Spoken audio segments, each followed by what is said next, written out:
Sir নমস্কার। আসসালামু আলাইকুম স্যার। ওয়ালাইকুম আসসালাম ওয়া রাহমাতুল্লাহি ওয়া বারাকাতুহু।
আসসালামু আলাইকুম ওয়া রাহমাতুল্লাহ।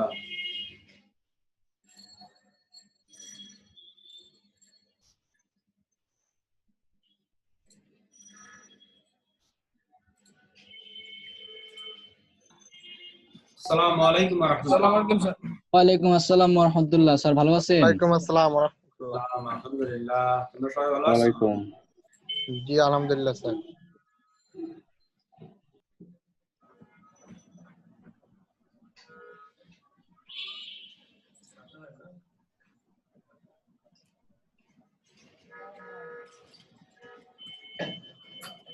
সবাই তো মোটামুটি চলে আসছে মনে হয়, শুরু করা যায়। জি স্যার করতে পারেন।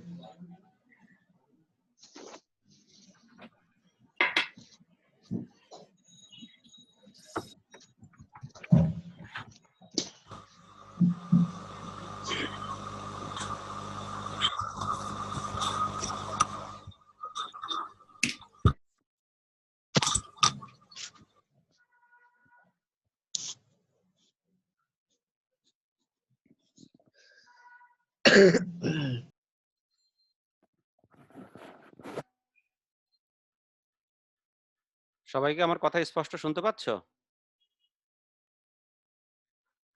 হ্যালো, জি স্যার। জি স্যার। শোনা যায় না? জি স্যার। আচ্ছা আচ্ছা, তাহলে আমরা শুরু করি।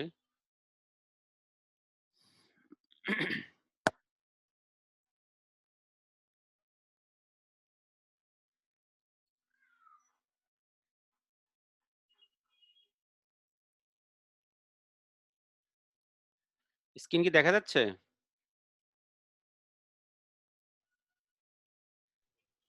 হ্যালো,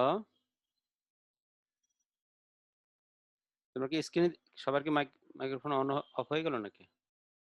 একজন মিউট করে রেসপন্স করো। স্ক্রিন কি দেখা যাচ্ছে? জি স্যার, দেখা যাচ্ছে। ওকে।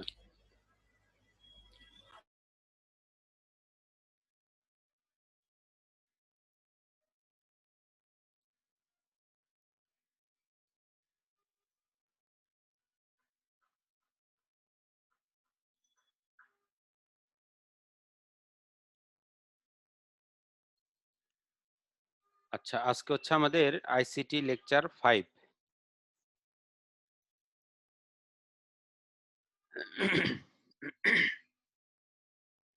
আজকে আমাদের লেকচার 5 এর যে বিষয়বস্তুগুলো সেটা হচ্ছে আইসিটির সাম্প্রতিক প্রবণতায় জেনেটিক ইঞ্জিনিয়ারিং, আইসিটির সাম্প্রতিক প্রবণতায় ন্যানো টেকনোলজি, তথ্য ও যোগাযোগ প্রযুক্তি ব্যবহারের নৈতিকতা, সমাজ জীবনে তথ্য ও যোগাযোগ প্রযুক্তির প্রভাব, তথ্য প্রযুক্তি, তথ্য ও যোগাযোগ প্রযুক্তি এবং অর্থনৈতিক উন্নয়ন, এবং এই টপিকস উপর জ্ঞানমূলক প্রশ্ন এবং অনুধাবনমূলক প্রশ্ন এবং উত্তর। প্রথমে আসো আইসিটির সাম্প্রতিক প্রবণতায় জেনেটিক ইঞ্জিনিয়ারিং। জেনেটিক ইঞ্জিনিয়ারিং কাকে বলে? জেনেটিক হচ্ছে একটা ইঞ্জিনিয়ারিং পদ্ধতি যার মাধ্যমে কোন একটা জীবের কোষ থেকে একটা নির্দিষ্ট বৈশিষ্ট্য বহনকারী জিন বা ডিএনএ খণ্ড কেটে অন্য একটি জীবের কোষে স্থানান্তর করে নতুন বৈশিষ্ট্য সম্পন্ন অথবা একই বৈশিষ্ট্যের একই ধরনের অনেকগুলো অনেকগুলো ওই বৈশিষ্ট্যধারী জীব বা কোষ বারবার বা অনেকগুলো তৈরি করার যে পদ্ধতি, সেটাই আমরা বলবো জেনেটিক ইঞ্জিনিয়ারিং, যেটা আমরা পরবর্তীতে বিস্তারিত এই যে পরের স্লাইডে আমরা পড়বো। এখানে শুধু এখানে সংক্ষেপে একটা চিত্র দেওয়া আছে। এই চিত্রটি আর একটু বিস্তারিত পরের চিত্র এখানে দেওয়া আছে, কিভাবে আসলে জেনেটিক ইঞ্জিনিয়ারিং ধাপে ধাপে হয়। এই প্রসিডিউরটা পুরো আমরা বিস্তারিত পড়বো। এর আগে জেনেটিক ইঞ্জিনিয়ারিং কেন আমরা ব্যবহার করি? হ্যাঁ, জেনেটিক ইঞ্জিনিয়ারিং এর ব্যবহার বা জেনেটিক ইঞ্জিনিয়ারিং কিছু উদাহরণ, যেমন আমরা মানে যারা উচ্চ ফলনশীল জাতের কোনো একটা উদ্ভিদ বা প্রাণী, হ্যাঁ, বা অধিক দুধ দিতে পারে এরকম গাভী বা গরু, মানে নতুন আমাদের যে হাইব্রিড আমরা বলি, হাইব্রিড করে বা সংকর করে যেভাবে আমরা উন্নত জাতের কোনো উদ্ভিদ এবং বা প্রাণী নতুন একটা প্রজাতি তৈরি করি, সেক্ষেত্রে আমাদের এই জেনেটিক ইঞ্জিনিয়ারিংটা ব্যবহৃত হয়। আচ্ছা, এখানে আরো অনেক ধরনের ব্যবহার আছে, যেমন ইনসুলিন তৈরি করতে গিয়ে, হ্যাঁ, তারপরে হচ্ছে বিভিন্ন ধরনের চিকিৎসায়, ভ্যাকসিন উৎপাদনে, হ্যাঁ, জেনেটিক ইঞ্জিনিয়ারিং ব্যবহৃত হয়। তারপরে হচ্ছে বিভিন্ন ধরনের চিকিৎসায় ইস্ট তৈরি, এনজাইম, হ্যাঁ, এনজাইম তৈরি, বিভিন্ন ধরনের আরো অনেক কাজে, বা জেনেটিক্যালি মডিফাইড ভাইরাস থেকে লিথিয়াম আয়ন ব্যাটারি প্রস্তুত করার ক্ষেত্রেও জেনেটিক ইঞ্জিনিয়ারিং ব্যবহার করা হয়। কৃষিক্ষেত্রে কি ব্যবহার করা হয়? জেনেটিক ইঞ্জিনিয়ারিং সাহায্যে ক্ষতিকর ব্যাকটেরিয়াকে ধ্বংস করা যায়, পরিবেশের বিভিন্ন হুমকি থেকে শস্যকে রক্ষা করা যায়, উন্নত মানের শস্য উৎপাদন এবং অধিক ফলনশীল শস্য উৎপাদন করা যায়। তারপর রোগ প্রতিরোধী এবং বৃষ্টি সহনশীল শস্যের জাত উদ্ভাবন করা যায়। এটা হচ্ছে মোটামুটি জেনেটিক ইঞ্জিনিয়ারিং ব্যবহার। এটার অনেক মানে সুবিধা আছে বা অনেক ব্যবহার আছে, হ্যাঁ, যার মাধ্যমে কিন্তু এই আমরা বর্তমান যুগে অনেক ভালো ভালো ঔষধ বা বড় বড় যে উন্নত প্রজাতির উদ্ভিদ প্রাণী বা বা তৈরিতে বা গবেষণায় আমরা এই জেনেটিক ইঞ্জিনিয়ারিংটা ব্যবহার করি। এখন আসে জেনেটিক ইঞ্জিনিয়ারিং মেইন যে বেসিক যে কনসেপ্টটা, সেই কনসেপ্টটা আমাদের বুঝতে হবে। রিকম্বিনেন্ট রিকম্বিনেন্ট ডিএনএ প্রযুক্তি, এই যে জেনেটিক ইঞ্জিনিয়ারিং মেইন কনসেপ্ট হচ্ছে রিকম্বিনেন্ট ডিএনএ প্রযুক্তি, যার মাধ্যমে আমাদের পুরো প্রসিডিউরটা এখানে মানে আমাদের ওই মানে জেনেটিক ইঞ্জিনিয়ারিং ধাপে ধাপে যে স্টেপ গুলো অবলম্বন করে, এই স্টেপ গুলো পড়লে মোটামুটি এখানে 8টা 9টা স্টেপ আছে, এগুলো দেখলে মোটামুটি বুঝে ফেলবে আসলে কিভাবে জেনেটিক ইঞ্জিনিয়ারিং কাজ করে। আচ্ছা, এক্ষেত্রে প্রথমে আসো, আমরা এখানে একটা এক্সাম্পল নেওয়া হয়েছে, যেমন ইনসুলিন। মানব দেহে যে ইনসুলিন, এই ইনসুলিন তৈরির একটা এক্সাম্পল ধরে ধরানো হয়েছে। এটা অন্য যে কোনো ক্ষেত্রে হইতে পারে, এখানে দেখ সহজভাবে একটা ইনসুলিন একটা এক্সাম্পল নেওয়া হয়েছে। এখন দেখো মানব দেহে যে ইনসুলিনটা তৈরি মানে মানে ওষুধটা তৈরি করা হয়, এই যে এখন বাজারে অ্যাভেলেবেল এত ইনসুলিন, এই ইনসুলিনগুলো আসলে কিভাবে তৈরি করা হয়? হ্যাঁ, এখন ইনসুলিন তৈরি করার যে প্রযুক্তিটা, সেটা হচ্ছে এখন বর্তমানে এই যে জেনেটিক ইঞ্জিনিয়ারিং প্রযুক্তিটা ব্যবহার করা হয়। এখন এক্ষেত্রে আমাদের কিন্তু একটা বাহক, প্রথমে একটা বাহক ডিএনএ বা আমরা যেটাকে করতে যাচ্ছি সেটাকে আমরা সিলেক্ট করলাম যে আমরা, হ্যাঁ, ইনসুলিন তৈরি করব, অনেক ইনসুলিন তৈরি করব। এখন এই ইনসুলিন তৈরি করতে গিয়ে আমাদের একটা বাহক ব্যাকটেরিয়া নির্বাচন করতে হবে। এখন কেন ব্যাকটেরিয়া নির্বাচন করা হয়? ব্যাকটেরিয়া হচ্ছে এককোষী প্রাণী, যেটা আমরা সবাই জানি যে এটা যদি একটা উপযুক্ত পরিবেশ পায়, তাহলে এটা কিন্তু একটা ব্যাকটেরিয়া থেকে দুইটা, দুইটা থেকে চারটা, এরকম অসংখ্য ব্যাকটেরিয়া কিন্তু গ্রো হয়। এটা ন্যাচারালি, এটা আল্লাহ প্রদত্তই যে ব্যাকটেরিয়াটা এই বৈশিষ্ট্য সম্পন্ন। এটা যদি উপযুক্ত পরিবেশ পায়, যেমন ধরো উদাহরণস্বরূপ তুমি যদি ডিপ ফ্রিজের মধ্যে রেখে দাও, তখন কিন্তু আবার এটা মানে বৃদ্ধি পাবে না। এটা যদি হালকা একটা নাতিশীতোষ্ণ বা হালকা উষ্ণ একটা নির্দিষ্ট টেম্পারেচার আছে, ওই টেম্পারেচারের মধ্যে যদি ঢাকা হয়, দেখা যাচ্ছে যদি একটা জিনিস পচে যায়, ধরো একটা খাবার, ধরো গরমের সময় যখন গরমকাল, অল্প কিছু 1-2 ঘন্টা পরে তরকারিটা পচে যাচ্ছে, খাবারটা পচে যাচ্ছে, এর কারণ কি? ব্যাকটেরিয়া গ্রো করার উপযুক্ত পরিবেশ হয়েছে, এই জন্য আমাদের এই তরকারিটা পচে গেছে। পচে যাওয়া মানে কি? এখানে অনেকগুলো ব্যাকটেরিয়া গ্রো হয়েছে। এখন এই ব্যাকটেরিয়াটা গ্রো হয় কিভাবে? এটা ন্যাচারালি, যে অটোমেটিক যদি উপযুক্ত পরিবেশ পায়, সে গ্রো হয়ে থাকে। এই যে কনসেপ্টটা এখানে কিন্তু এই আমাদের জেনেটিক ইঞ্জিনিয়ারিং, এই যে ব্যাকটেরিয়ার একটা ন্যাচারাল যে গ্রো হওয়ার একটা বৈশিষ্ট্য, এটা এখানে কিন্তু মেইনলি ব্যবহার করা হয়। ব্যবহার করেই কিন্তু এই ধরো আমাদের অসংখ্য ইনসুলিন বা যেটা আমাদের অনেক দরকার, হ্যাঁ? সেক্ষেত্রে আমরা এই কনসেপ্ট ইউজ করে আমরা তৈরি করতে পারি। তো প্রথমে আসো কিভাবে কাজটা করা হয় দেখো। প্রথম ধাপ, কাঙ্ক্ষিত বৈশিষ্ট্য বহন করে ডিএনএ নির্বাচন। অর্থাৎ আমরা যেটা চাচ্ছি সেই ডিএনএটা আমরা সিলেক্ট করব। হ্যাঁ? এই যে ডিঅক্সিরাইবোনিউক্লিক অ্যাসিড যেটা বলা হয়, পেঁচানো একটা ইয়ে থাকে আমাদের প্রতিটা কোষের ভিতরে, এই ডিএনএটা। অর্থাৎ এটা হচ্ছে ইনসুলিনের ডিএনএ, হলুদ কালার খেয়াল করে, এই যে ইন্ডিকেট করা হচ্ছে। এটা হচ্ছে ধরো আমরা কাকে আমরা জেনেটিক ইঞ্জিনিয়ারিং মাধ্যমে মডিফাইড আমরা যে ডিএনএ তৈরি করব, সে এই স্টেট থেকে আমাদের প্রথমে কাঙ্ক্ষিত বৈশিষ্ট্য সম্পন্ন আমরা এটা সিলেক্ট করলাম। এটা ফার্স্ট স্টেপ। হ্যাঁ, যে আমরা ইনসুলিন তৈরি করব, এটা প্রথম কাজ। এরপর আসো ডিএনএ বাহক হিসাবে উপযুক্ত ব্যাকটেরিয়া নির্বাচন। অর্থাৎ এইটা হচ্ছে আমাদের ব্যাকটেরিয়া, যে এই ব্যাকটেরিয়ার মাধ্যমে আমরা এটাকে কি করব, গ্রো করাবো। তাহলে আমাদের ব্যাকটেরিয়া নির্বাচন করলাম 2। এরপরে দেখো 3 নম্বর স্টেপে যেটা করব, ব্যাকটেরিয়ার কিন্তু এরকম একটা প্লাজমিড আছে। ব্যাকটেরিয়া দেহ থেকে এটাকে বের করে নিয়ে আসতে হবে। এই যে বৃত্তাকার পেঁচানো যে আমাদের ডিএনএটা ব্যাকটেরিয়ার ভিতরে থাকে, এই যে এখান থেকে দেখো বের করে নিয়ে আসে, খুব ছোট থাকে ভিতরে, এটাকে এভাবে বের করে নিয়ে আসা হয়। হ্যাঁ, বের করে নিয়ে এসে দেখো এটা হচ্ছে তৃতীয় ধাপ। ব্যাকটেরিয়া শুধু ডিএনএটাকে এই ট্রাইপ্লাজমিড, যেটা প্লাজমিড বলে, সেটাকে বের করে নিয়ে আসা হয়। এরপরে যেটা দেখো, এখন এটা খুবই ক্ষুদ্র, এটা নর্মাল আমরা কোনো কেচি বা হাত দিয়ে কোনোভাবে কাটার কোনো সুযোগ নেই। সেক্ষেত্রে কি করা হয়, রেস্ট্রিকশন এনজাইম নামে, যেটাকে আণবিক কাঁচিও বলা হয়। পরীক্ষা আসতে পারে যে আণবিক কাঁচি কাকে বলে। যে রেস্ট্রিকশন এনজাইমের মাধ্যমে ডিএনএ এর অংশবিশেষ কাটা হয়, সেটা হচ্ছে আমাদের আণবিক কাঁচি। এই যে আণবিক কাঁচির মাধ্যমে বা রেস্ট্রিকশন এনজাইম, এটা নাম হচ্ছে একটা এনজাইমের মাধ্যমে, রেস্ট্রিকশন এনজাইম এর মাধ্যমে কি করা হয়, ডিএনএটাকে এই অংশবিশেষ, এই দেখো এটা কেটে ফেলা হয়, অংশবিশেষ কেটে, এটা হচ্ছে আমাদের চতুর্থ ধাপ। হ্যাঁ, এই অংশের এটার নাম হচ্ছে ট্রাইপ্লাজমিড, এখানে দেখানো হচ্ছে। দেখো এই যে অংশবিশেষ কাটা হয়, কাটার পরে কি করা হয়, ওই যে আমরা যেটা ইনসুলিনের ডিএনএ আমরা কাটছিলাম, এই ইনসুলিনের কাটা যে ডিএনএটা, সেটা ওই যে এখানে যেটা আমার ব্যাকটেরিয়ার যে অংশটা কেটে ফেলেছে ওখানে সংযুক্ত করা হয়।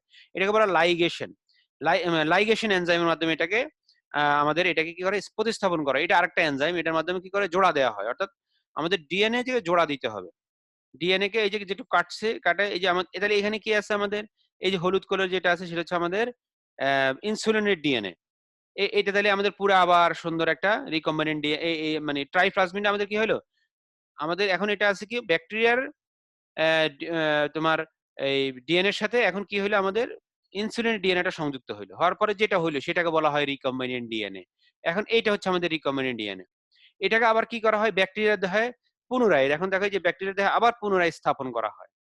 তাহলে এটার মধ্যে শুধু অংশবিশেষ কেটে কি করা হইলো, অংশবিশেষ কেটে আমাদের ওই ইনসুলিন ডিএনএ সংযুক্ত করে সেটাকে আবার ব্যাকটেরিয়ার দেহে পুনঃস্থাপন করা হয়। তাহলে ব্যাকটেরিয়াটা এখন কি আবার পূর্ণ আবার ব্যাকটেরিয়া হয়ে গেল।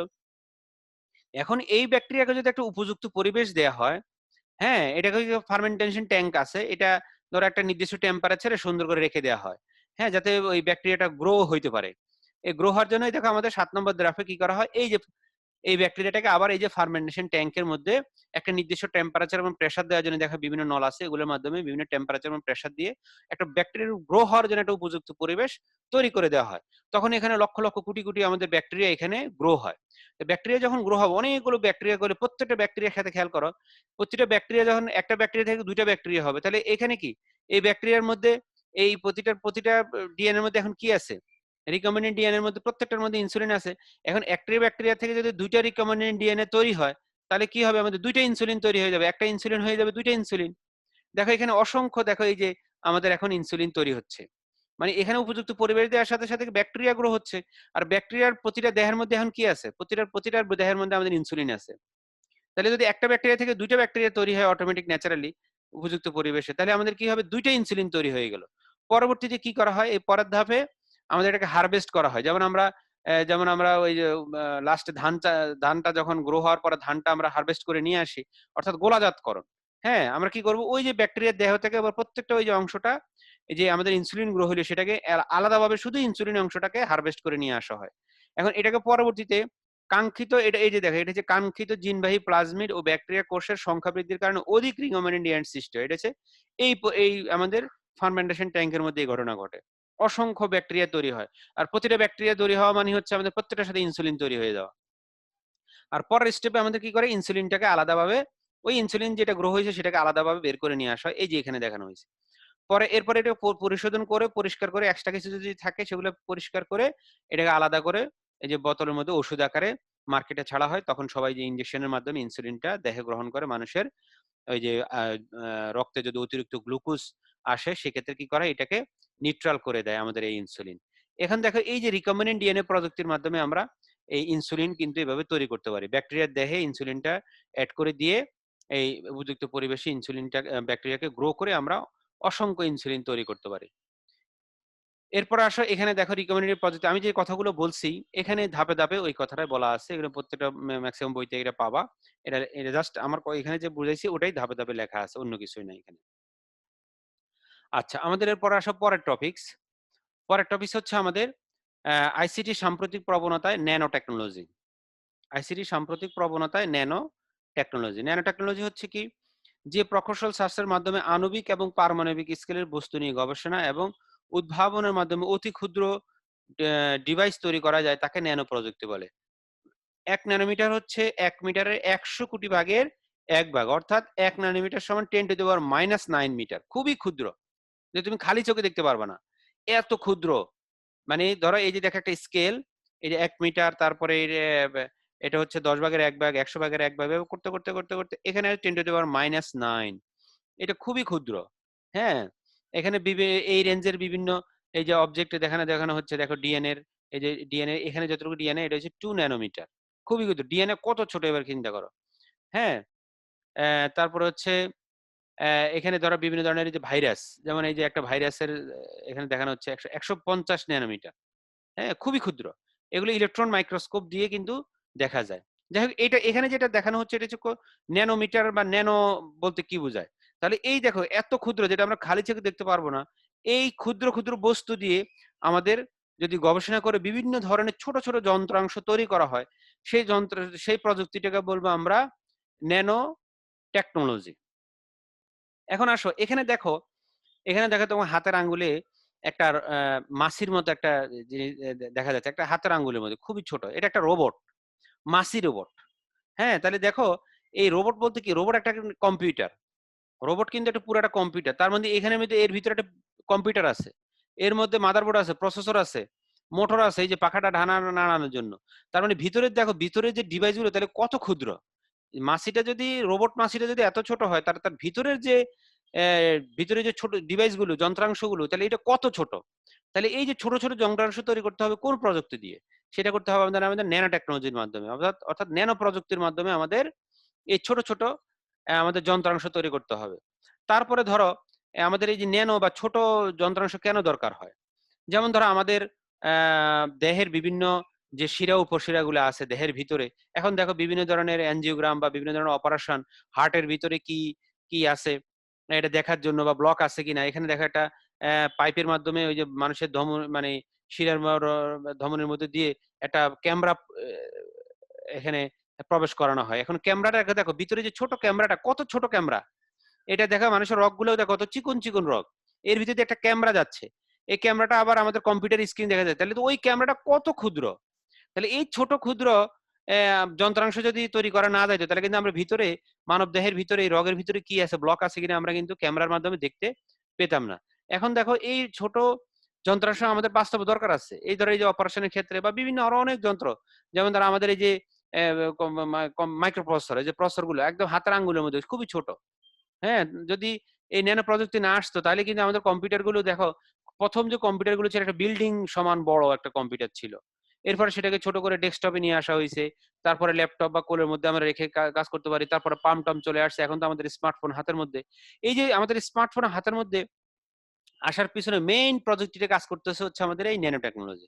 কারণ আমাদের এই ন্যানো টেকনোলজি না হলে আমাদের ডিভাইস গুলো কিন্তু ছোট ছোট হইতো না, আর ডিভাইস যদি ছোট না হইতো আমাদের এত বড় প্রযুক্তির এতগুলো যন্ত্রাংশ সহ এত ছোট ডিভাইস আমাদের হাতের মুঠে, এত স্মার্টফোন আমাদের হাতের মধ্যে আসতো না।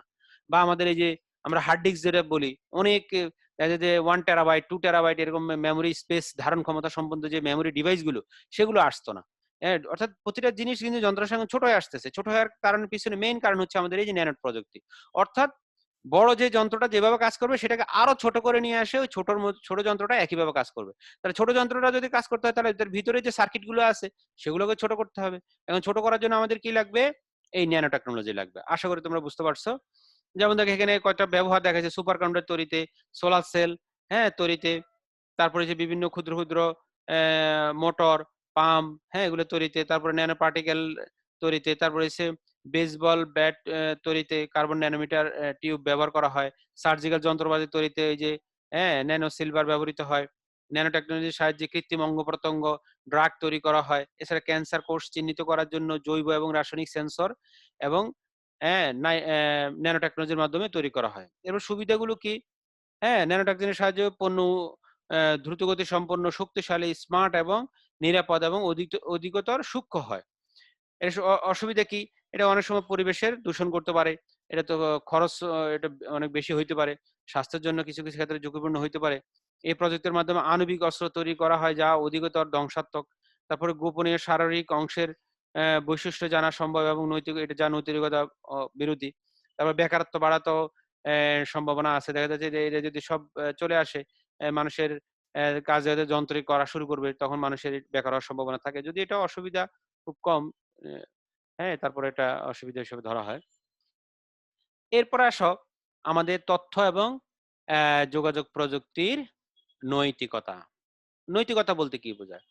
নৈতিকতা বলতে বোঝায় যে ধরো তথ্য এবং যোগাযোগ ব্যবহৃত নৈতিকতার একটা জ্ঞানের একটা শাখা, যার মাধ্যমে কি করা হয় আমাদের নীতি আদর্শ ব্যবহার করে কম্পিউটার বা ইন্টারনেটের কোন কাজটি ভালো, কোন কাজটি মন্দ, কোন কাজটি করা উচিত, কোনটা করা উচিত না, তার বিচার বিশ্লেষণ করার ক্ষমতা।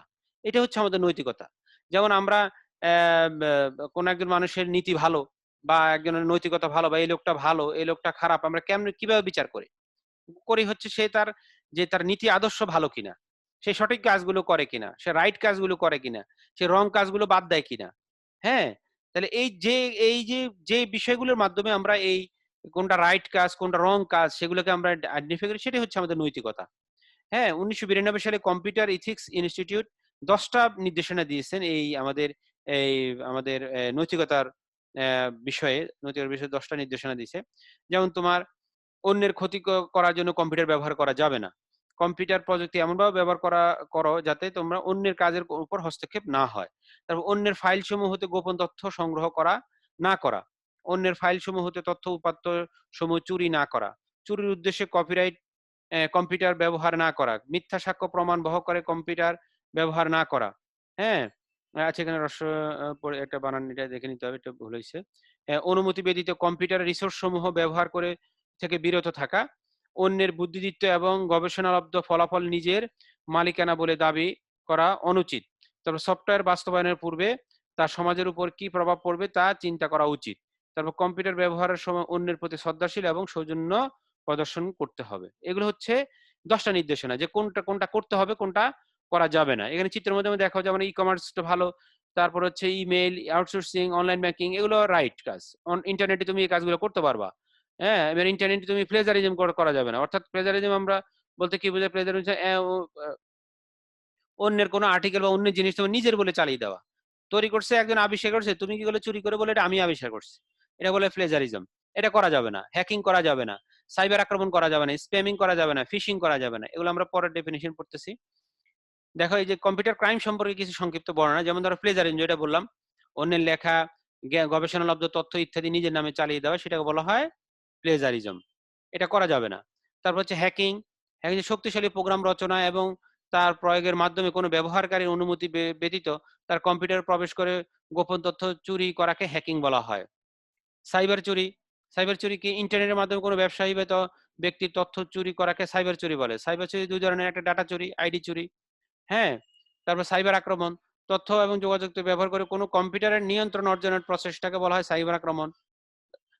নিয়ন্ত্রণ নেওয়া মানে কি? তুমি কম্পিউটারে যদি নিয়ন্ত্রণ পেয়ে যাও, লগ ইন করে ঢুকতে পারো, তাহলে তুমি সবকিছু দেখতে পারবা, কপি করতে পারবা, ডাউনলোড করতে পারবা, যে কোনো ধরনের ক্ষতি সাধন করতে পারবে। এটা হচ্ছে আমাদের কি? সাইবার আক্রমণ। সফটওয়্যার পাইরেসি কি? সফটওয়্যার পাইরেসি হচ্ছে প্রস্তুতকারকের বিনা অনুমতিতে তুমি যে মালিক তার অনুমতি ছাড়াই তুমি কি করলে কপি করলা, করে বিক্রি করলা বা তুমি ব্যবহার করলা, সেটা হবে আমাদের সফটওয়্যার পাইরেসি। তারপর সাইবার ক্রাইম, হ্যাঁ, সাইবার ক্রাইমটা কি? ইন্টারনেট কেন্দ্র করে যে সকল ক্রাইম সংঘটিত হয় সেগুলো হচ্ছে সাইবার ক্রাইম। স্প্যামিং কি? ওয়েব সার্ভারে ব্যস্ত রাখা, মেইল মেমোরি দখল করা ইত্যাদি উদ্দেশ্যে ইমেল অ্যাকাউন্টে অপ্রয়োজনীয় মেইল পাঠানো বলা স্প্যামিং। আমাদের মেইলে যে অনেক ধরনের মেইল আসে ভরে থাকে, হ্যাঁ, যেগুলো আমাদের অপ্রয়োজনীয়, বিরক্তকর, সেগুলো হচ্ছে এটাকে বলে স্প্যামিং। ফিশিং কি? ইন্টারনেটে নির্ভরযোগ্য সত্তার ছদ্মবেশ ধারণ করে ক্রেডিট কার্ড, ডেবিট কার্ডের তথ্য, ইউজারের নেম, পাসওয়ার্ডের মতো সংবেদনশীল তথ্য চুরির প্রসেস থাকে। এটা পাসওয়ার্ড র হবে, এটা ও হয়ে গেছে স্পেস অটো কারেকশনের কারণে এটা র হবে। মতো সংবেদনশীল তথ্য চুরির প্রসেসটাকে বলা হয় ফিশিং। অর্থাৎ তুমি ছদ্মবেশ ধারণ করে এমন ভাবে তুমি ধরো একটা ইউজারের সাথে কারোর সাথে কম্পিউটার কমিউনিকেশন করলা যে তুমি ধরো তার অজান্তে তার একটা সফটওয়্যার ইনস্টল করে ফেললা বা একটা কিছু করলা, হ্যাঁ, তুমি দেখবা যে তোমাকে দেখাইলো যে হ্যাঁ আপনি এটা ক্লিক করেন তাইলে এরকম ভাবে একটা জিনিস ডাউনলোড করতে পারবেন। তুমি ক্লিক করলা, যে তোমার কম্পিউটারের সব তথ্য সে নিয়ে নিবে। এটাকে বলা হয় ফিশিং। আচ্ছা, তারপর আছে সমাজ জীবনে তথ্য এবং যোগাযোগ প্রযুক্তির প্রভাব। অর্থাৎ আমাদের তথ্য এবং যোগাযোগ প্রযুক্তি যে আমরা যে ব্যবহার করতেছি তার কিছু ইতিবাচক দিকও আছে, কিছু নেতিবাচক দিকে আছে, অর্থাৎ কিছু ভালো দিকও আছে, কিছু খারাপ দিকও আছে। তাহলে আসা আমাদের ইতিবাচক দিকগুলো বা ভালো দিকগুলো কি কি? দ্রুত গতিতে যোগাযোগ তথ্য পাওয়া সম্ভব। দ্রুত গতিতে যোগাযোগ এবং তথ্য পাওয়া সহজ বলতে বোঝাচ্ছে আমরা দেখা যাচ্ছে খুব ফাস্ট, যারা আমাদের ধরো এখন ইন্টারনেটের মাধ্যমে আমরা সহজে যোগাযোগ করতে পারি, দ্রুত যোগাযোগ করতে পারি। তুমি তোমার পৃথিবীর যে কোনো প্রান্ত থেকে তুমি যে কোনো প্রান্তে এখন খুব সহজে দ্রুত গতিতে যোগাযোগ করতে পারতেছো। এখন কিন্তু সময় কম লাগে। তুমি মোবাইল ফোন হাতে নিলা, ডায়াল করলা, কথা বলতে পারতেছো। কিন্তু আগে একটা মেইল পাঠানো বা একটা মেসেজ পাঠানো বা একটা চিঠি পাঠানো, এক সপ্তাহ এমনকি 1 মাস, আমি নিজে দেখছি 1 সপ্তাহ 15 দিন সময় পর একটা চিঠি আসতো। হ্যাঁ, হ্যাঁ, এখন কিন্তু সেটা এখন নাই। এখন একটা মেইল করলে 1 মিনিটের মধ্যে 1 সেকেন্ডের মধ্যে কিন্তু চলে যাচ্ছে। তারপর তুমি সহজে ইন্টারনেটের মধ্যে বিভিন্ন তথ্য, নিউজ সহজে কিন্তু পেয়ে যাবা। এটা খুব একটা সুবিধা তথ্য প্রযুক্তির। তুমি তোমার তাৎক্ষণিকভাবে তোমার বন্ধু, আত্মীয়-স্বজন সবার সাথে প্রয়োজনীয় সকল কাজে যোগাযোগ মানে একটা সুব্যবস্থা আছে। যেমন ফেসবুকের মাধ্যমে বা বিভিন্ন সোশ্যাল মিডিয়ার মাধ্যমে তুমি সহজে কিন্তু সবার সাথে যোগাযোগ করতে পারবা। তাৎক্ষণিক পারবা, যখন অর্থাৎ তুমি যখন দরকার তখনই পারবা। শুধু ইন্টারনেট কানেকশন থাকলেই হবে। আর এরপর আসো, ইন্টারনেটের সুবিধার কারণে কম সময়ে এবং কম খরচে আমরা কি করতে পারবো? তথ্য আদান-প্রদান করা যায়। হ্যাঁ, তোমার ইন্টারনেটের তোমার এটা খরচ কম। হ্যাঁ, তোমার এটা কিন্তু অনেক ক্ষেত্রে আমাদের যদিও এখানে আমরা ব্যান্ডউইথ কিনতে হয় এমবিতে, তারপর তুলনামূলকভাবে নরমাল ভাবে তুমি যদি খরচ একটা চিঠি পাঠাইতে যাও, তাহলে চিঠি পাঠাইতে গেলে তোমাকে ডাকে পোস্ট অফিসে যাইতে হবে, ওখানে যাওয়া আসা, ধরো তুমি রিক্সাতে গেলা আসলা, তেমন একটা খরচ আছে, সে খরচ লাগতেছে না। তুমি এখন ইমেল করে পাঠিয়ে দিলে বাসা থেকেই, তোমার ওই খরচটা লাগতেছে না। তারপরে হচ্ছে ধরো তোমার সময় বেঁচে গেল, তোমার যে যাইতে 1 ঘন্টা সময় লাগতো সে সময়টা তুমি অন্য কাজে ব্যবহার করতে পারতেছো। এইভাবে তোমার অনেক খরচ কমাই দিচ্ছে, জীবনযাত্রার মান উন্নয়ন করে দিচ্ছে। হ্যাঁ, অর্থাৎ তোমার কাজটা সহজ করে দিচ্ছে। তুমি উন্নত মানের জীবন লিড করতে পারতেছো। নাহলে তুমি যানজটের মধ্যে গিয়ে যদি ইমেল ব্যবস্থা না থাকতো, চিন্তা করে দেখো যানজটের মধ্যে দিয়ে তুমি অনেক কষ্ট করে কিন্তু এই কাজটা করতে হয়েছে। সেই কষ্টটা এখন মানুষের নাই। এই জন্য জীবনযাত্রার মান উন্নয়ন করে। এরপরে চিকিৎসা সংক্রান্ত বিভিন্ন সেবা তুমি সহজে পাওয়া যায়। যেমন আমরা টেলিমেডিসিন পড়ছি। হ্যাঁ, যেটা তুমি অনলাইনে বসে চিকিৎসার এর সাথে পরামর্শ করে তুমি চিকিৎসা সেবা গ্রহণ করতে পারো। এই ধরনের সুবিধা কিন্তু এখন আমাদের তথ্য এবং যোগাযোগ প্রযুক্তির কারণে পাওয়া যাচ্ছে। আচ্ছা, এরপর আসো নেতিবাচক দিকগুলো বা খারাপ বা আমাদের যে অসুবিধাগুলো। কিছু কিছু অসুবিধা আছে। যেমন কম্পিউটারের সকল ক্ষেত্রে ব্যবহারের ক্ষেত্রে ধরো আমরা দীর্ঘক্ষণ যদি ব্যবহার করি, তাহলে আমাদের কিছু মানসিক এবং শারীরিক রোগ দেখা দিতে পারে। শারীরিক ধরনের দেখা যাচ্ছে যে আমাদের মাজা ব্যথা, হাতে ব্যথা, হ্যাঁ, অনেক সময় মাউস অনেকক্ষণ চালাইলে মাউসের হাতের আঙ্গুলে ব্যথা করে। এরকম ধরনের শারীরিক কিছু সমস্যা দেখা দিতে পারে। তারপর কর্মসংস্থানে মানুষের প্রয়োজনীয়তা দিন দিন কমে যেতে পারে, যেগুলো ম্যানুয়াল কাজ হয়। দেখা যাচ্ছে 10 জন কম্পিউটারের কারণে, একটা কম্পিউটার যেখানে তথ্য প্রযুক্তির কারণে 10 জন মানুষের কাজ একটা কম্পিউটার করে দিচ্ছে, তাহলে সেক্ষেত্রে কিছু মানুষ বেকার হয়ে যেতে পারে। এটা এখানে কিছু বলতে, আবার কিন্তু অন্যদিকে আবার কিন্তু তোমার কর্মসংস্থানের সৃষ্টি করতেছে। কিছু কিছু কর্মসংস্থান আমাদের যেমন অনলাইনে কাজ হচ্ছে, এই কর্মসংস্থান বাড়তেছে। আবার কিছু কিছু ক্ষেত্রে আমাদের কর্মসংস্থান যেটা ম্যানুয়াল পদ্ধতিতে হইতো, সেটা কমে যাচ্ছে। এটা একটা অসুবিধা। এরপর ইন্টারনেটে অশ্লীল প্রচারণার মানুষের নৈতিক চরিত্রের উপর বিরূপ প্রতিক্রিয়া। ইন্টারনেটে অনেক অশ্লীল জিনিস পাওয়া যায়, সেগুলো থেকে আমাদের বিরত থাকতে হবে। এটা যদিও সমাজের এটা একটা তথ্য প্রযুক্তির নেতিবাচক বা ডিসঅ্যাডভান্টেজ।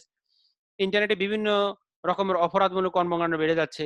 এটি সামাজিক জীবনে নৈতিক জীবনে নৈতিবাচক প্রভাব বিস্তার করে। যেমন আমাদের দেখা যায় এখন ইন্টারনেটে অনেক ধরো হ্যাকার আছে, আমাদের ক্রেডিট কার্ড, ডেবিট কার্ডের তথ্য চুরি করে নিয়ে যাচ্ছে, বা আমাদের দেখা যাচ্ছে যে এই যে মোবাইল ব্যাংকিং গুলো হচ্ছে, বিকাশ বা অন্যান্য, দেখা যাচ্ছে যে একজনের টাকা আরেকজন পিন গুলো চুরি করে নিয়ে অসাবধানতা বশত, যদিও বারবার কিন্তু আমাদের সবাইকে সাবধান করে যে না, আমাদের পিন কোড বা অন্য কারোর সাথে কখনোই শেয়ার করা যাবে না, তারপরে অনেকে বিশ্বাস করে দিয়ে দেয়। তো এগুলো একটা অসুবিধা। বিভিন্ন ধরনের অপরাধমূলক কর্মকাণ্ড আমাদের অনলাইনে হয়ে থাকে, বা একজনের আইডি দিয়ে আরেকজনের নামে ভুল তথ্য প্রচার করে দিচ্ছে। ইন্টারনেটে দেখা যাচ্ছে যে একটা অ্যাকাউন্ট করে বলে দিচ্ছে, আরেকজনের ছবি দিয়ে বললো যে হ্যাঁ একটা দেশের মধ্যে একটা ভুল মেসেজ দিয়ে দিল, দিয়ে ওই লোকটাকে ক্ষতি করলো। এরকম ধরনের বিভিন্ন ধরনের অপরাধ অনলাইনে হয়ে থাকে। এই টুকটাক এরকম কিছু আমাদের কি আছে, নেতিবাচক দিক আছে বা খারাপ দিকগুলো আছে। খারাপ দিকগুলো আমাদের পরিহার করে ভালো দিকগুলো, আমাদের পজিটিভ যে অ্যাডভান্টেজ গুলো, সেগুলো আমাদেরকে ব্যবহার করতে হবে এবং অন্যদেরকে উৎসাহিত করতে হবে। আচ্ছা, এরপর আসে আমাদের আজকের লাস্ট টপিক বা এই চ্যাপ্টারের লাস্ট টপিকস, সেটা হচ্ছে আমাদের তথ্য এবং যোগাযোগ প্রযুক্তি এবং অর্থনৈতিক উন্নয়ন। তথ্য এবং যোগাযোগ প্রযুক্তি অর্থনৈতিক উন্নয়ন, এটা বলতে কি বোঝায় দেখো। তথ্য ও যোগাযোগ প্রযুক্তিতে বিনিয়োগ বৃদ্ধি করে কোনো দেশের সামগ্রিক উৎপাদনশীলতা বৃদ্ধির মাধ্যমে মানুষের জীবনযাত্রার মান উন্নয়ন এবং অর্থনৈতিক সমৃদ্ধি অর্জনকে আইসিটি নির্ভর অর্থনৈতিক উন্নয়ন বলে। তথ্য এবং যোগাযোগ এবং অর্থনৈতিক উন্নয়নের মধ্যে গুরুত্বপূর্ণ সম্পর্ক আছে।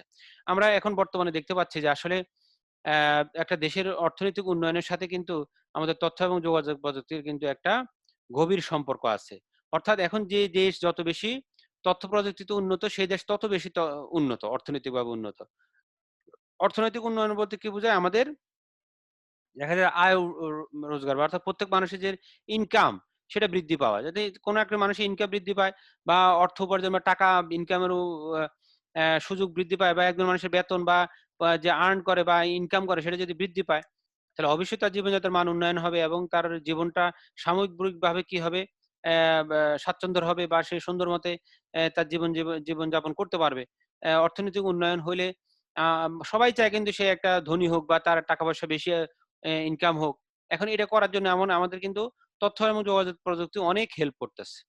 তথ্য এবং যোগাযোগ প্রযুক্তির মাধ্যমে কিন্তু অনেক আমরা অর্থনৈতিক উন্নয়ন মানে করতে পারি। এখন যদি একজন ব্যক্তি যদি অর্থনৈতিক উন্নয়ন হয়, তাহলে আমাদের পুরো দেশও অর্থনৈতিক উন্নত হবে। তাহলে আমাদের দেশ কি অনেক, আমরা দেশের মানুষ নিয়ে তো একটা দেশ। এখন প্রতিটা মানুষ যদি উন্নত হয়, মানুষের যদি ইনকাম বৃদ্ধি পায়, তাহলে পুরো দেশের অর্থনৈতিক উন্নয়ন হবে অবশ্যই। একটা দেশ উন্নত হবে, হ্যাঁ, উন্নয়নশীল উন্নত হবে, ধনী রাষ্ট্র হিসাবে বিশ্বের বুকে মানুষের কাছে পরিচিত হবে। এখন দেখো এই যে তথ্য প্রযুক্তির মাধ্যমে কিভাবে আমরা একটা দেশের মানে প্রবৃদ্ধি বা আমাদের অর্থনৈতিক উন্নয়ন অগ্রগতি করতে পারি, সেটা হচ্ছে অনেকগুলো বিষয়ের সাথে রিলেটেড। যেমন ধরো ই কমার্স কি, ইলেকট্রনিক কমার্স, অর্থাৎ আমাদের অনলাইনের মাধ্যমে ব্যবসা বাণিজ্যের মাধ্যমে আমরা কিন্তু অর্থ উপার্জন করতে পারি। যেমন অনলাইনের মাধ্যমে যদি আমরা কেনা বেচা করি, যেমন ধরো আমাদের অনেক ধরনের সাইট আছে, ওয়েবসাইট আছে, যেখানে আমরা বিভিন্ন ধরনের পণ্য আমরা ক্রয় বিক্রয় করতে পারি। ই কমার্স সাইট যেগুলো বলা হয়, হ্যাঁ, যেমন আমাদের ধরো একটা এক্সাম্পল বিক্রয়.com, একটা এক্সাম্পল, হ্যাঁ। তারপরে যেমন দারাজ আছে, এরকম বিভিন্ন ধরনের ওয়েবসাইট আছে, হ্যাঁ। তারপরে হচ্ছে ধরো ওই যে তোমার আরো অনেক ওয়েবসাইট আছে ফ্রি, ওগুলোর মাধ্যমে তুমি বা নিজে একটা ওয়েবসাইট করলে নিজে পার্সোনালি, সেখানে বিভিন্ন প্রোডাক্টের ছবি দিয়ে কত প্রাইস, হ্যাঁ, এগুলো বিস্তারিত দিয়ে একটা ওয়েবসাইট করলা, এরপর এটাকে মার্কেটিং করলা, সবাই তোমার ওয়েবসাইটে ঢুকলো, দেখে পণ্যটা পছন্দ করলো, করার পরে সেই পণ্যটাকে তোমার অর্ডার দিল, অর্ডার দেওয়ার পর তোমার ক্রেডিট কার্ড বা বিকাশ বা অন্যান্য মোবাইল ব্যাংকিং বা অথবা তোমার অনলাইন ব্যাংকিং মাধ্যমে তুমি টাকাটা পে করে দিলা, এরপর প্রোডাক্টটা তোমার বাসায়, হ্যাঁ, তোমার কাছে যে যারা সার্ভিস দেয় তারা তোমার বাসাটা পণ্যটা পৌঁছায় দিলে। এভাবে করে কিন্তু আমাদের বর্তমানে অনেক কিন্তু ই কমার্স সাইট ডেভেলপ হচ্ছে বা ব্যবহার করতেছে। এইভাবে যারা এই কমার্স সাইট গুলো করতেছে, তারা অবশ্যই ব্যবসা বাণিজ্য করে তাদের অর্থনৈতিক উন্নয়ন ঘটতেছে, তারা ইনকাম করতে পারতেছে। এরপর হচ্ছে ই গভর্নেন্স হচ্ছে সরকারি যত আমাদের অফিস আদালত গুলো আছে, এই সরকারি অফিস আদালত গুলোতে অনলাইন ভিত্তিক যত যাবতীয় যত সেবা, এগুলোকে বলবো আমরা ই গভর্নেন্স। যেমন ধরো তুমি এখন অনলাইনে বিভিন্ন ধরনের রেজিস্ট্রেশন করতে পারতেছো, এই টিন সার্টিফিকেট ডাউনলোড করতে পারতেছো, যেমন সরকারি ট্যাক্স রিটার্নের জন্য তুমি যে টিন সার্টিফিকেট ডাউনলোড করতে পারবা। তারপরে তুমি বিভিন্ন ধরনের নিবন্ধন, পাসপোর্টের জন্য তুমি ফর্ম পূরণ করতে পারবা। তারপর হচ্ছে তোমার জন্ম সনদের জন্য ফর্ম পূরণ করতে পারবা। এই ধরনের অনেকগুলো সরকারি অফিসে আমাদের কিন্তু কি আছে, সার্ভিস দিচ্ছে। হ্যাঁ, এগুলোকে বলা হয় ই গভর্নেন্স। তারপর অনলাইন ব্যাংকিং। অনলাইন ব্যাংকিং কি? অনলাইন ব্যাংকিং হচ্ছে তুমি ধরো তোমার ব্যাংকের টাকা অনলাইনের মাধ্যমে তুমি এক ব্যাংক থেকে আরেক ব্যাংকে ট্রান্সফার করতে পারবা। তুমি তোমার যে কোনো এটিএম বুথ বা যে কোনো দিয়ে কার্ড দিয়ে তুমি ভিসা কার্ড দিয়ে তুমি যে কোনো জায়গায় তুমি যে কোনো প্রোডাক্ট কিনে একটা দোকান থেকে কিনে সেটাকে কি করতে পারবা, টাকাটা পে করে দিতে পারবা। সেটা হচ্ছে আমাদের অনলাইন ব্যাংকিং। তারপর হচ্ছে মোবাইল ব্যাংকিং কি আছে, যেমন এই যে বিকাশ, রকেট, তারপর নগদ, এই যে আমাদের বিভিন্ন সার্ভিস গুলো আছে, এই মোবাইল ব্যাংকিং বলা হয়। এগুলোর মাধ্যমে কিন্তু আমরা প্রযুক্তি নির্ভর অর্থনৈতিক লেনদেন করতে পারি, যার এখন একদম লেনদেন খুব সহজ হয়ে গেছে। হ্যাঁ, ছোট ছোট লেনদেন গুলো 1,000, 2,000, 5,000 ছোট ছোট লেনদেন গুলো, বা রুরাল এরিয়াতে যেগুলো ব্যাংকে অনেক দূরে, 1 কিলোমিটার 2 কিলোমিটার দূরে ব্যাংক, হ্যাঁ, সেগুলো খুব সহজে এখন ঘরের সামনে বসে থেকে বা নিজে বাসা বসে মোবাইল থেকে আমরা লেনদেন করতে পারতেছি, খুব সহজ হয়ে যাচ্ছে। এরপর আছে আউটসোর্সিং। আউটসোর্সিং কি?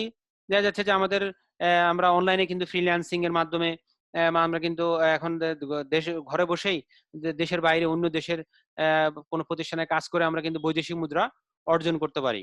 তারপর ই কৃষির মাধ্যমে আমরা এই যে বিভিন্ন ইলেকট্রনিক মাধ্যমে যেমন radio, TV, computer, internet, mobile, cinema, CD, DVD ইত্যাদি কাজে নিয়ে কৃষকের মাঝে কৃষি সংক্রান্ত বিভিন্ন তথ্য পৌঁছায় দেওয়া। এর মাধ্যমে কৃষকরা কিন্তু অনেকভাবে উপকৃত হচ্ছে, এবং কৃষকরা উপকৃত হওয়ার কারণে দেখা যাচ্ছে তার রোগ বালাই যে খেতে খামারে অল্প ইয়েতে দেখা যাচ্ছে তার ফসলটা নষ্ট হয়ে যেত।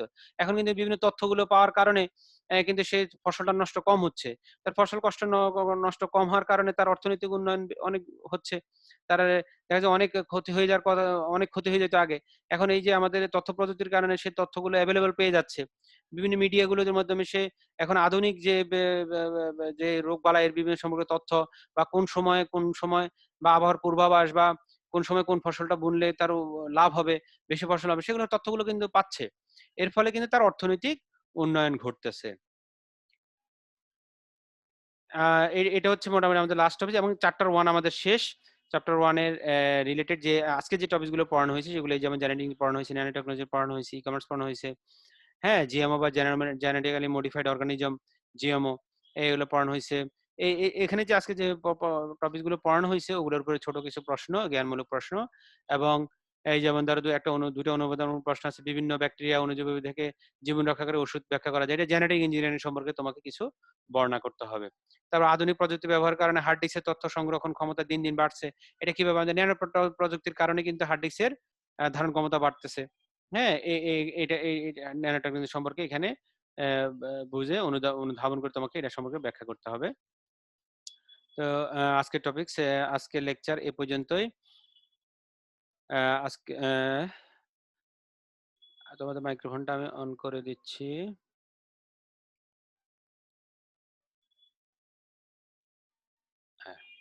আচ্ছা, একজনে রেইজ হ্যান্ড করছো, নাহিন শাইক, প্রশ্ন করো। মাইক্রোফোনটা অন করো, তোমার মাইক্রোফোন অন আছে, নিজে মাইক্রোফোনটা আনমিউট করে প্রশ্ন করো। নাহিন শেখ, SHEIK, হ্যাঁ শেখ মনে হয়, নাহিন শেখ। নাহিন, তোর মাইক্রোফোনটা অন করো, মাইক্রোফোন মিউট আছে, সবার মাইক্রোফোন অন আছে। রেইজ হ্যান্ড করে আসো, প্রশ্ন করতে পারো, তোমার মাইক্রোফোনটাকে অন করো।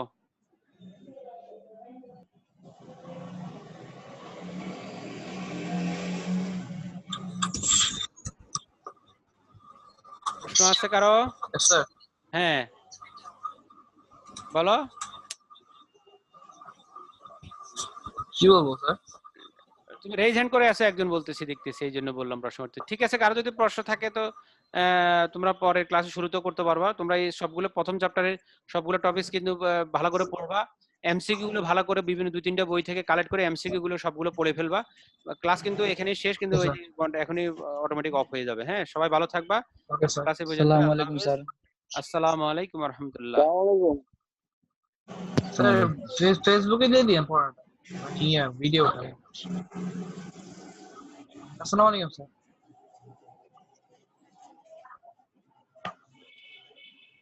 স্যার আসসালামু আলাইকুম। ওয়া আলাইকুম আসসালাম ওয়া রাহমাতুল্লাহ।